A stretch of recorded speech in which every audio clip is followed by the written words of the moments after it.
Timothée Duverger. Vous avez écrit récemment un ouvrage donc, sur le revenu de base, dans lequel vous rendez l'ensemble de l'histoire du revenu de base jusqu'à nos jours, et vous le faites démarrer cette histoire en 1789 en tant que demande d'émancipation. Alors, effectivement, on peut penser que le revenu de base est une mesure d'émancipation, mais est-ce que c'est nécessairement une mesure de gauche ? Non, le revenu de base, effectivement, traverse l'ensemble du spectre politique. Et donc on le retrouve finalement dans un certain nombre de familles. Ça peut aller effectivement de la gauche, on va dire, la plus radicale, avec un André Gorz, qui était à la fois lecteur de Sartre, de Marx, qui était l'un des principaux théoriciens de l'écologie politique, et qui a défini un revenu de base, au fond, dont l'hypothèse de base, c'était de socialiser l'ensemble finalement de la richesse et de verser un revenu primaire. C'est-à-dire qu'on n'était plus simplement sur des politiques redistributives, mais sur une véritable abolition du salariat avec le versement de ce revenu. Donc là, vraiment, vous aviez l'hypothèse maximaliste.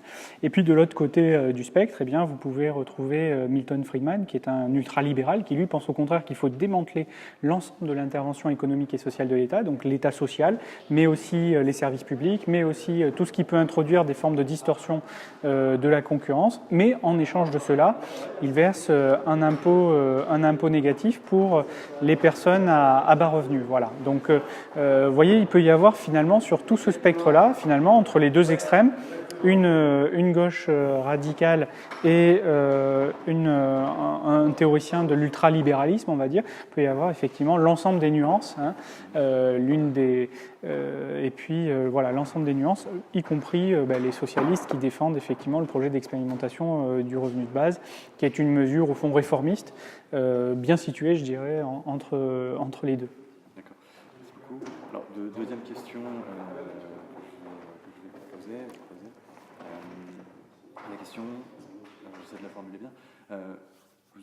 On a abordé tout à l'heure, lors de la conférence, la question donc de la place du travail dans notre société. Si le travail n'est plus le cœur de notre identité sociale, ou en tout cas s'il n'en devient qu'une partie toujours plus restreinte, quel est cet imaginaire alternatif qu'il faut proposer? Quel serait son contenu? Alors ça, c'est une vaste question. Effectivement, aujourd'hui, clairement, le travail reste encore, mais dans le prolongement, au fond, de la société industrielle, reste encore le principal vecteur d'intégration, de socialisation des personnes. Il est particulièrement structurant. Et donc la question, c'est non pas forcément de dépasser le travail au sens où il faudrait que le travail ne soit plus un des vecteurs de socialisation, mais en tout cas, il ne faut pas qu'il soit le seul et l'unique. C'est-à-dire qu'il y en a d'autres. Il y a d'abord, mais qui existent déjà, il y a la famille, déjà, c'est quand même la première des socialisations.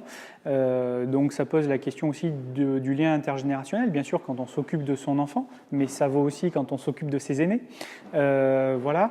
Il y a un autre vecteur de socialisation qui relève en fait de la société civile, et de tous les liens qui sont noués avec les personnes dans des activités diverses et variées, et notamment autour de la vie associative.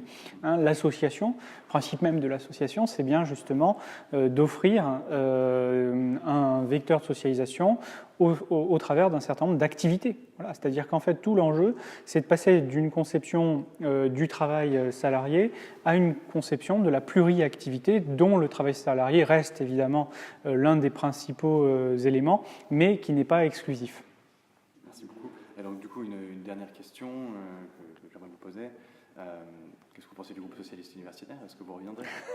Avec plaisir. Non, moi, je suis ravi non seulement d'être venu, mais il y avait du monde. Et puis surtout, c'est le type d'initiative dont on a besoin, puisqu'on a beaucoup dit que la gauche avait déserté les idées, finalement, c'est-à-dire qu'elle avait remplacé les idées par la pratique d'une forme de pouvoir qui n'avait plus de finalité, au fond, qui était empêtrée dans une forme de gouvernement gestionnaire. Voilà, donc on a beaucoup dénoncé ça. Et je crois que ce type d'initiative, c'est-à-dire d'aller finalement politiser aussi les étudiants voilà, dans les campus universitaires d'un côté, mais aussi faire le lien avec les acteurs de la recherche, les intellectuels qui sont les producteurs d'idées au fond, et des producteurs d'idées qui permettent de mettre en sens en fait les politiques publiques. Eh bien, il me semble que c'est une démarche tout à fait cruciale et qu'en l'occurrence votre groupe est salvateur à bien des égards. Voilà, merci.